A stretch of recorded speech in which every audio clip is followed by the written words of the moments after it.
Bonsoir. Les cendres de René Cassin reposent désormais au Panthéon. La cérémonie a eu lieu ce soir en présence de M. François Mitterrand et de Jacques Chirac. René Cassin, mort en 1976, avait consacré sa vie à la défense des droits de l'homme et à la paix dans le monde. Résistant de la première heure aux côtés du général de Gaulle à Londres, juriste de formation, il avait établi les bases légales des forces françaises libres. Sa carrière fut couronnée par un prix Nobel de la paix et, comme c'est l'usage pour les grands serviteurs de l'État, la République lui a rendu hommage aujourd'hui en faisant entrer ses cendres au Panthéon où il reposera au milieu d'autres grands noms de l'histoire de France. Richard Tripot.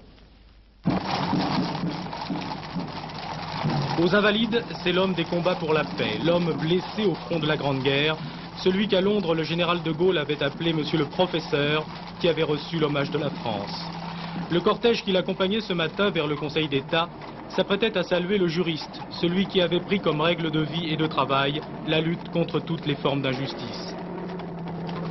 René Cassin avait été vice-président de ce haut lieu du droit français avant de devenir membre du Conseil constitutionnel.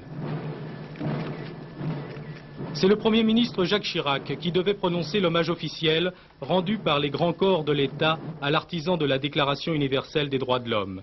Le chef du gouvernement a rappelé que le professeur de droit qu'était René Cassin n'avait jamais fait de la loi un absolu. Au-dessus, il plaçait la justice et les lois non écrites de la conscience.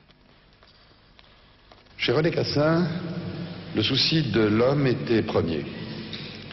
Les responsabilités, l'exercice de l'autorité sont toujours allés de pair avec un profond humanisme qui se traduisait notamment par l'attention portée aux autres, par le désir de rendre service et d'être secourable aux soucis et aux souffrances qui se cachent par pudeur ou par fierté.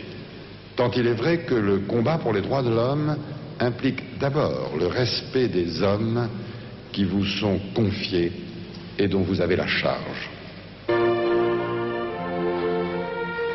Puis c'est le dernier voyage, celui vers le Panthéon. Le prix Nobel de la paix avait envisagé cet honneur qu'un jour la France pourrait lui rendre. Il me permettrait, avait-il dit, de continuer mon rôle d'éducateur de la jeunesse.